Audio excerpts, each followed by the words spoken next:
भी स्टार्ट होती है दो चोरों को दिखाते हुए। ये ज्वेलरी को चोरी कर रहे थे और वो ज्वेलरी तो चोरी कर लेते हैं, लेकिन उस जगह पर एक बिल्ली थी जो चोर पर हमला कर देती है और चोर की गर्दन पर बिल्ली के पंजे गड़ गए थे। और थोड़ी देर बाद वो आदमी पागल सा होने लगा था और वो अपने ही साथी को काट लेता है। जब वो अपने साथी को काट रहा था, इसी बीच वो पानी में गिर जाते हैं और पहुंच गया था गंगनम शहर में। पर जब वो पानी से बाहर आता है तो वो पूरी तरह ज़ोंबी में बदल चुका था और वो शेर की तरफ निकल पड़ता है। इसके बाद हम हियोन सुक नाम के एक लड़के को देखते हैं जो सोकर उठा था और वो फ्रेश होकर अपने काम पर निकल जाता है। और दूसरी तरफ वो ज़ोंबी जो शहर में आ गया था वो जानवर को मारकर खा रहा था और वो आदमी अभी पूरी तरह ज़ोंबी नहीं बना था। फिर जब लोग उससे बात करने की कोशिश करते हैं तो वो भाग जाता है और वो हियोन सुक से टकराता है और वो भी उस आदमी से बात करने ही वाला था, लेकिन उसे तभी अपनी एक दोस्त नजर आती है जिसका नाम मिन जियोंग था और उसको कुछ लड़के तंग कर रहे थे। इसलिए हियोन सुक उसकी मदद करता है और उन लड़कों को मारकर भगा देता है। और यहाँ पर हमें पता चलता है कि हियोन सुक लड़ाई में काफी माहिर था। हियोन सुक और मिन जियोंग दोनों एक ही जगह पर काम करते थे और जहाँ पर इन दोनों को ऑफिस था वो एक नई बिल्डिंग थी। उस बिल्डिंग की चेकिंग करने एक इंस्पेक्शन लेडी आई थी और वो थोड़ी सी खड़ूस थी। हियोन सुक मिन जियोंग दोनों एक छोटे से ऑफिस में काम करते थे।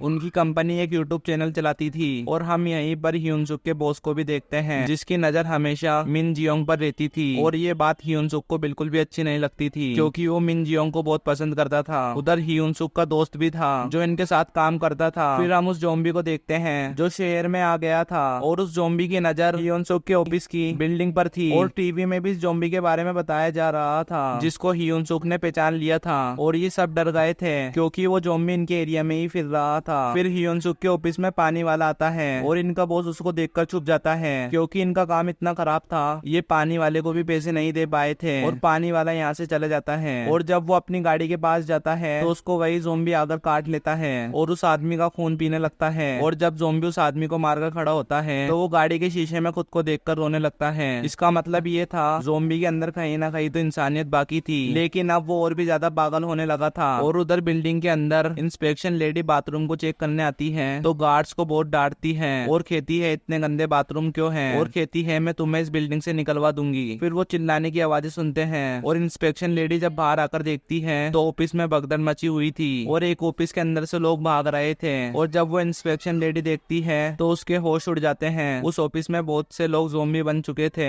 उस गैंगनम ज़ोंबी ने बहुत से लोगों को काट कर अपने जैसा ज़ोंबी बना दिया था और यहाँ से शुरू होती है सबकी बर्बादी। और इंस्पेक्शन लेडी गार्ड से कहकर सारी बिल्डिंग के दरवाजे बंद करवा देती है ताकि एक भी ज़ोंबी बाहर ना जा सके। और तभी गैंगनम ज़ोंबी इनके पीछे आ जाता है और वो गार्ड को काट लेता है और इंस्पेक्शन लेडी तो बच गई थी। और जो गार्ड दरवाजे बंद कर रहा था उसके सामने एक ज़ोंबी आ जाता है और देखते देखते बहुत सारे ज़ोंबी उसके सामने आ जाते हैं और सारे ज़ोंबी उस गार्ड पर हमला कर देते हैं और उस गार्ड को मार देते हैं। दूसरी तरफ इंस्पेक्शन लेडी सबसे मदद मांग रही थी लेकिन बिल्डिंग में कोई भी नहीं था। तभी वो लेडी हियोन सुक के ऑफिस में पहुंचती है और जो बिल्डिंग में चल रहा है वो सब कुछ बताती है। वहाँ पर कोई भी उसकी बात पर यकीन नहीं कर रहा था। फिर वो सबको टीवी पर गैंगनम ज़ोंबी दिखाती है और कहती है यही वो आदमी है जिसने पूरी बिल्डिंग के लोगों को ज़ोंबी में बदल दिया है। ये बात सुनकर कुछ लोग सीरियस हो गए थे और हियोन सुक का बॉस कहता है क्यों ना हम एक वीडियो बनाएं, हमारा चैनल वायरल हो जाएगा। फिर ये सब वीडियो बनाने चले जाते हैं सिवाय एक गार्ड के जिसको ज़ोंबी ने काटा था और उस गार्ड के हाथ में दर्द हो रहा था और वो गार्ड समझ चुका था कि वो ज़ोंबी बनने वाला है। और बाकी के लोग जो वीडियो बनाने गए थे वो हल्का सा दरवाजा खोलकर वीडियो बनाते हैं। एक ज़ोंबी उन्हें वीडियो बनाते हुए देख लेता है और मिन जियोंग को पकड़ लेता है और एक ज़ोंबी की वजह से सारे ज़ोंबी इनके पास आने लगे थे, लेकिन हियोन सुक ने सही वक्त पर दरवाजे को बंद कर दिया था और ये दोबारा से ऊपर की तरफ जाने लगते हैं। और हियोन सुक के बॉस को भी एक अच्छी वीडियो मिल गई थी। तभी ये अपने सामने गैंगनम ज़ोंबी को देखते हैं। हियोन सुक उससे लड़ता है और उसका मुकाबला करने लगता है, लेकिन ज़ोंबी उस पर भारी पड़ रहा था और वो ज़ोंबी बॉस पर भी हमला करने वाला था। लेकिन बॉस अपनी जान बचाने के लिए हियोन सुक के दोस्त को आगे कर देता है और उसके दोस्त को ज़ोंबी के पास फेंक देता है और हियोन सुक भी अपने दोस्त को नहीं बचा पाता और वो मर जाता है। फिर ये सब अपने ऑफिस के अंदर जाते हैं और हियोन सुक अपने बॉस से लड़ता है क्योंकि उसके बॉस की वजह से उसका दोस्त मर गया था।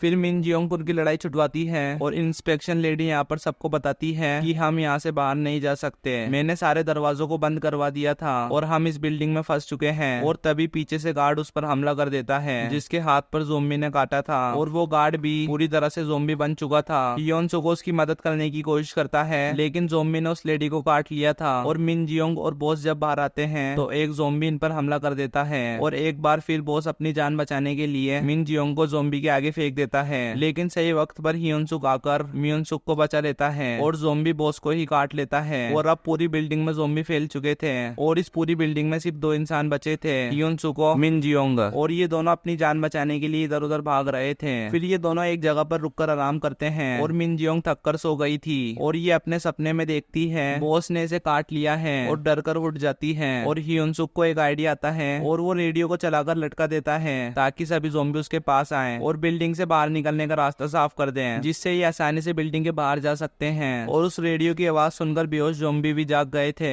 और जब ये भाग रहे थे तभी हियोन सुक का दोस्त जो ज़ोंबी बन चुका था और फिर वो उनका रास्ता रोक लेता है। हियोन सुक उसे समझाने की कोशिश कर रहा था, उधर बॉस ने भी मिन जियोंग को पकड़ लिया था और मिन जियोंग का सपना सच हो जाता है और ये अपनी और हियोन सुक की जान बचाने के लिए एक बेड से इन दोनों पर हमला करती है और फिर ये दोनों आगे बढ़ते हैं। और जब ये मदद के लिए फोन करते हैं तो फोन भी बंद थे, तभी गैंगनम ज़ोंबी इनके पास आ जाता है और रेडियो भी बंद हो जाता है और बाहर जाने का सिर्फ एक ही रास्ता था और वो रास्ता था ज़ोंबी के बीच में से। और ये दोनों हिम्मत करके ज़ोंबी के बीच में से गुजरते हैं और हियोन सुक अपने हाथों और पाँव का इस्तेमाल करके ज़ोंबीज को पीछे कर रहा था और मिन जियोंग अपना बेट से ज़ोंबियों को मार रही थी। लेकिन यहाँ पर ज़ोंबी बहुत ज्यादा थे और ये दोनों वहाँ से बचते हुए सीढ़ियों तक पहुँच जाते हैं, लेकिन ऊपर की तरफ से भी ज़ोंबी आ रहे थे और नीचे से भी। ये दोनों बीच में फंस गए थे। ये दोनों फर्स्ट फ्लोर तक पहुँच तो जाते हैं लेकिन वहाँ पर भी ज़ोंबी थे। ये दोनों उनसे बचकर भागते हैं और ये कार पार्किंग एरिया पर आ गए थे। यहाँ पर भी चारों तरफ से ज़ोंबी आ रहे थे और हियोन सुक मिन जियोंग को गाड़ी में बिठाकर बंद कर देता है और खुद अकेला ज़ोंबियों से लड़ने लगता है। लेकिन ज़ोंबी गाड़ी के अंदर मिन जियोंग को भी घेर लेते हैं और यहाँ पर बहुत सारे ज़ोंबी आ रहे थे, जिससे गाड़ी का रेडियो भी चल जाता है और रेडियो की आवाज सुनकर और भी ज़ोंबी यहाँ पर आना शुरू हो जाते हैं। और हियोन सुक लड़ते लड़ते गाड़ी के ऊपर चढ़ गया था, पर यहाँ पर इसके चारों तरफ ज़ोंबी थे और हियोन सुक उनसे बहुत लड़ता है और आखिर में सारे ज़ोंबी हियोन सुक के ऊपर चढ़ जाते हैं। और हमें ये देखकर ऐसा लग रहा था कि हियोन सुक भी अब मर जाएगा, लेकिन ऐसा नहीं था। मिन जियोंग सही वक्त पर फायर एस्टिमेशन लेकर आ जाती है और सारे ज़ोंबी पर स्प्रे कर हियोन सुक से उन्हें दूर कर देती है और ये सारे ज़ोंबी तो भाग जाते हैं। लेकिन जब ये थोड़ा आगे जाते हैं तो उनके सामने गैंगनम ज़ोंबी आ जाता है, जो अब और भी ज्यादा ताकतवर हो गया था, जो हियोन सुक पर हमला कर देता है और वो इसके हर वार का पलटकर वार कर रहा था और ज़ोंबी पर बेट का भी कोई असर नहीं हो रहा था और काफी देर तक हियोन सुक उस ज़ोंबी से लड़ता रहता है। और तभी वहाँ पर इंस्पेक्शन लेडी भी आ जाती है और गैंगनम ज़ोंबी इनसे मर तो नहीं रहा था, पर मिन जियोंग उसको धक्का देती है और हियोन सुक उसको तब तक मारता रहता है जब तक वो हिलना बंद नहीं करता। और ये दोनों सोचते हैं गैंगनम ज़ोंबी मर गया, लेकिन पीछे से इंस्पेक्शन लेडी ज़ोंबी आ गई थी और वो आकर हियोन सुक की टांग पर काट लेती है और मिन जियोंग बेट से उसे भी मार देती है। लेकिन अब इसका कोई फायदा नहीं था। फिर हियोन सुक मिन जियोंग से कहता है तुम्हें अकेले ही इस बिल्डिंग से बाहर जाना होगा और वो उसे गुड बाय बोलता है, क्योंकि उसे ऐसा लग रहा था वो भी ज़ोंबी बन जाएगा। और वो मिन जियोंग को बताता है कि वो उसे बहुत पसंद करता है और फिर ये दोनों एक दूसरे के गले लगते हैं। और जब ये मिन जियोंग को छोड़ने के लिए खड़ा होता है तभी कोई चीज नीचे गिरती है और वो चीज थी इंस्पेक्शन लेडी के नकली दांत। और इसका मतलब ये था हियोन सुक पर वायरस का कोई भी असर नहीं हुआ था। और फिर ये दोनों मिलकर बिल्डिंग से बाहर निकलते हैं, लेकिन जाते हुए दोनों एक बेवकूफी कर जाते हैं। उन दोनों ने दरवाजे को खुला ही छोड़ दिया था। फिर हम कहानी की आखिर में देखते हैं गैंगनम ज़ोंबी अभी भी जिंदा था और फिर वो उठकर बाहर की तरफ जाने लगता है। मतलब ज़ोंबी वायरस अब पूरे शहर में फैलने वाला है। अब शुरू होने वाला था ज़ोंबी एपोकलिप्स। और क्या ये ज़ोंबी पूरे शहर में दवाई फैलाने वाला था और अब क्या होगा गैंगनम शहर का हाल। और इसी के साथ ये मूवी यहीं पर खत्म हो जाती है। अगर आपको ये मूवी पसंद आई तो हमें कमेंट करके जरूर बताना। Thanks for watching.